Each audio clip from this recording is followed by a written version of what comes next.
چلو ممبئی ریاست مہاراشٹر کے مجلس اتحاد المسلمین کے صدر امتیاز جلیل کی رام گری مہاراج کے خلاف احتجاج ریلی اورنگ آباد سے ممبئی کے لیے روانہ۔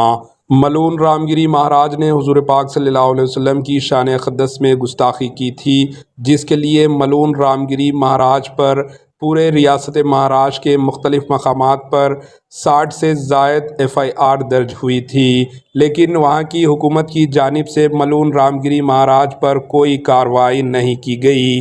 اس بات کو لے کر ریاست مہاراشٹر میں چیف منسٹر ایکناتھ شنڈے و ڈپٹی چیف منسٹر مہاراشٹر کو قانون سنویدھان یاد دلانے کی بنا پر آل انڈیا مجلس اتحاد المسلمین مہاراشٹر کے صدر امتیاز جلیل نے اورنگ آباد سے ممبئی تک ترنگا ریلی نکالا، جس میں ہزاروں کی تعداد میں لوگ جمع ہوئے اور اورنگ آباد سے ممبئی کی اور گاڑیوں کا قافلہ روانہ ہوا، جس پر سڑک پر سمندر جیسا منظر نظر آیا۔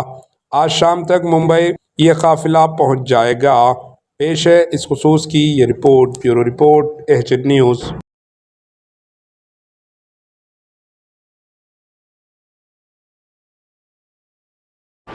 AHN نیوز کو لائک کریں، شیئر کریں اور سبسکرائب کرنا نہ بھولیں۔